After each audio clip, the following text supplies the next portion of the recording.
नमस्कार. सोपी रेसिपीमध्ये तुम्हा सर्वांचं खूप खूप मनापासून स्वागत आहे. आता बघा, सध्या उन्हाळा सुरू आहे आणि उन्हाळ्यामध्ये ना बाजारामध्ये भरपूर प्रमाणामध्ये कच्ची कैरी आली आहे. तर कच्ची कैरी मिळाली की आपण कैरीचे ना विविध वेगळे प्रकार बनवून खातो. त्यातलाच हा एक प्रकार म्हणजे ही कैरीची मसाला चटपटीत आंबट गोड तिखट कँडी आज आपण बनवली आहे. तर बघा, दिसायला तर खूपच मस्त दिसत आहे आणि खायला सुद्धा इतकी अप्रतिम झाली आहे ना. या अगोदर सुद्धा आपण कैरीचे भरपूर वेगवेगळ्या रेसिपी तुमच्यासोबत अपलोड केलेल्या आहेत. वाळवणीची कैरी असेल किंवा मसाला कैरी असेल, आंबट गोड चवीची ही मसाला कँडी आहे. तर ही कँडी जी आहे ना ती बनवायला अगदी साधी सोपी पद्धत आहे आणि अगदी ही कँडी जी आहे ना अगदी वर्षभर किंवा 5 ते 6 महिने आरामात टिकते. नेहमीप्रमाणेच रेसिपी एकदम साधी सोपी आहे. व्हिडिओ शेवटपर्यंत नक्की बघा. चला तर मग वेळ न घालवता रेसिपीला सुरुवात करूया. आता मसाला कँडी बनवण्यासाठी सगळ्यात अगोदर इथे आपण 2 कच्ची कैरी घेतली आहे. कैऱ्या आपल्याला 2 ते 3 पाण्याने स्वच्छ धुवून घ्यायचे आहेत. मग नंतर त्याला एका कॉटनच्या कपड्याने पुसून घ्यायचं आणि वरचा जो चिकाचा भाग असतो ना तो आपल्याला काढून टाकायचा आहे. तर दोन्ही कैरीचे असं जे वरचा भाग असतो ना तो काढायचा आहे, कारण यामध्ये थोडासा चीक असतो, तर तो काढून टाकायचा. आता बघा, कैरीच्या वरची जी साल आहे ना ती सुद्धा आपल्याला काढून घ्यायची आहे, कारण कैरीची साल जी आहे ती थोडीशी निब्बर आहे, त्यामुळे आपल्याला ही कैरीची साल काढून घ्यायची. तुम्ही हवं तर ना कैरीची साल न काढता त्याला थोड्याशा भेगा पाडून तुम्ही असंच डायरेक्ट कुकरमध्ये वाफवून सुद्धा घेऊ शकतात. अगदी थोडंसं पाणी टाकायचं आणि कुकरच्या 2 शिट्ट्या करून घ्यायच्या आहेत. आज मी कुकरला न वाफवता कैरी जी आहे ती त्याची पेस्ट करून डायरेक्ट आपण मसाला कँडी बनवणार आहेत. तर बघा, कैरीची पूर्ण साल काढून घेतली. तर अशा प्रकारे आपण दोन्हीसुद्धा कैरीची साल काढून घेतली.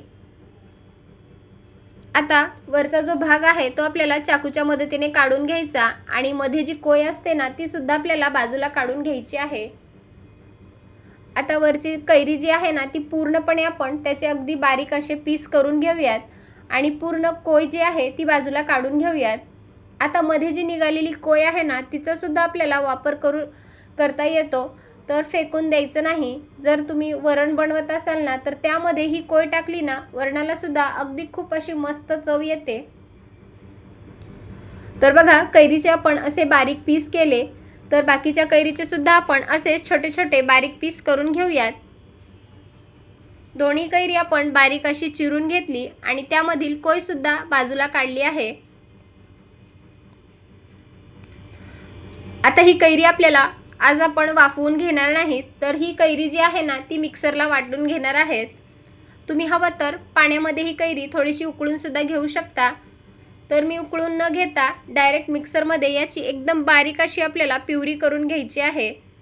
यामध्ये पाण्याचा वापर करायचा नाही. अगदीच लागलं तर 2 ते 3 चमचे पाणी टाकून याची अगदी बारीक अशी आपल्याला पेस्ट करून घ्यायची आहे. इथे बघा, कैरीची एकदम बारीक अशी प्युरी आपण तयार केली. तर तुम्ही बघू शकता कैरीची एकदम बारीक अशी प्युरी आपण तयार केली. आता लगेच आपण पुढची तयारी करूयात. आता गॅसवरती मी कढई गरम करण्यासाठी ठेवली आहे. कढई हलकीशी गरम झाली की त्यामध्ये 2 चमचे साजूक तूप टाकून घ्यायचं. आता जर तुमच्याकडे साजूक तूप नसेल तर तुम्ही इथे आपलं जे रिफाइंड तेल असतं ना, म्हणजे आपण जे रोज भाजीसाठी रेग्युलर तेल वापरतो त्याचा सुद्धा वापर करू शकता. 2 चमचे साजूक तूप टाकून घेतलं आणि जी कैरी वाटून घेतली होती ती कैरी तुपामध्ये आपल्याला छान अशी परतून घ्यायची आहे. त्यामुळे कैरीचा जो कच्चेपणा आहे तो निघून जातो आणि खायला सुद्धा खूप छान अशी चव येते. आता गॅसची फ्लेम आपण मध्यम ठेवली आणि अगदी मध्यम आचेवर ही कैरी आता 3 ते 4 मिनिट आपण शिजवून घेऊयात. आता जोपर्यंत कैरी आहेत ना तोपर्यंत तुम्ही असे साठवणीचे पदार्थ नक्की करून ठेवा. म्हणजे जर तुम्ही कुठे प्रवासाला जात असाल किंवा कधी जर तुम्हाला ताप आली असेल किंवा कधी काही पित्त झालं असेल, तर तोंडाची चव बिघडली असेल ना तर त्यावेळी तुम्ही असे हे चटपटीत पदार्थ नक्की खाऊ शकता. त्यामुळे तोंडाची चव सुद्धा वाढते. आता बघा एक 3 ते 4 मिनिट झाले, कैरी आपण छान अशी तुपामध्ये परतून घेतली.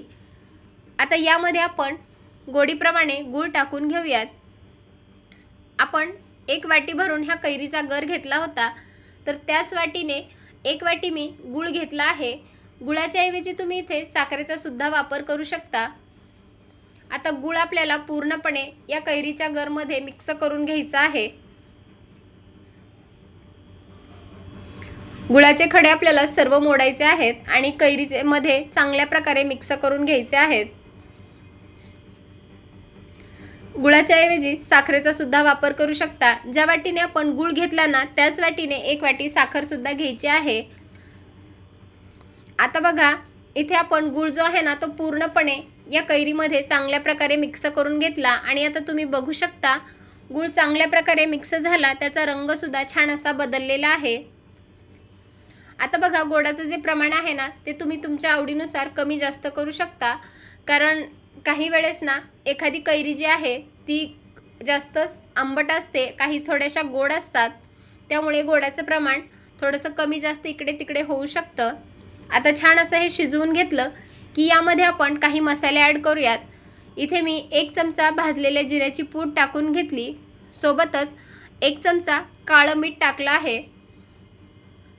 1 चमचा आपण जे रेग्युलर भाजीसाठी मीठ वापरतो ना, ते मीठ टाकून घेतलं. 1 चमचा काश्मीरी मिरची पावडर टाकून घेतलं. आज आपण मसाला कँडी बनवणार आहे, त्यामुळे आंबट गोड तिखट छान अशी चव येते. सोबतच आपण 1 चमचा चाट मसाला टाकून घेतला. आता हे सर्व सुके मसाले आपण चांगल्या प्रकारे मिक्स करून घेऊयात. गॅसची फ्लेम मी एकदम कमीच ठेवलेली आहे. अगदी मंद आचेवर ही प्रोसेस आपल्याला करायची आहे. जर हाय फ्लेमवर केली तर ही कैरी जी आहे ना, ती तळाला चिटकू शकते आणि थोडंसं करपण्याची सुद्धा शक्यता असते.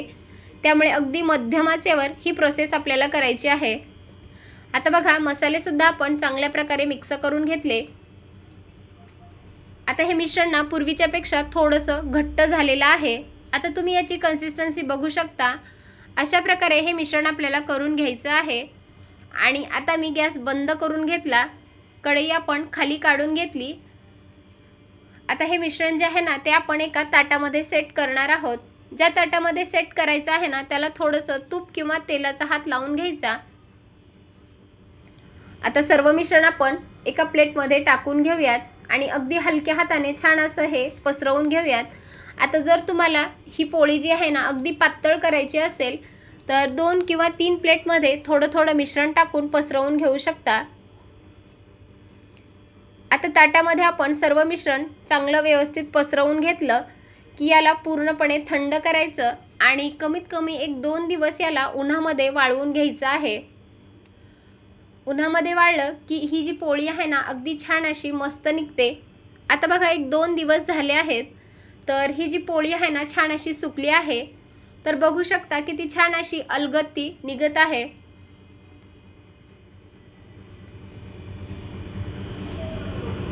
तर आता आपण याला कट करून घेऊयात. तुम्ही हव्या त्या शेपमध्ये याला कट करून घेऊ शकता.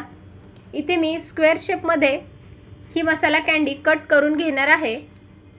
आता ही जी कँडी आहे ना अगदी वर्षभर सुद्धा आरामात टिकते.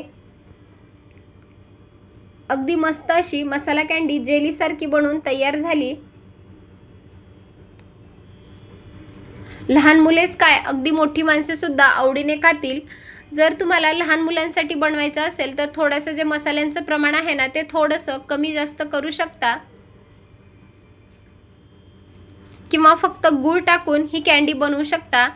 आज आपण आंबट गोड तिखट चटपटीत मसाला कँडी बनवली आहे. ही रेसिपी तुम्हाला कशी वाटली मला नक्की कमेंट करून सांगा आणि व्हिडिओ जर आवडला असेल तर जास्तीत जास्त लोकांपर्यंत शेअर करा. तुम्ही सुद्धा या सीझनमध्ये कैरी आहेत ना तोपर्यंत अशा या कैरीच्या रेसिपी नक्की करून पहा आणि तुमचा अनुभव माझ्यासोबत शेअर करा.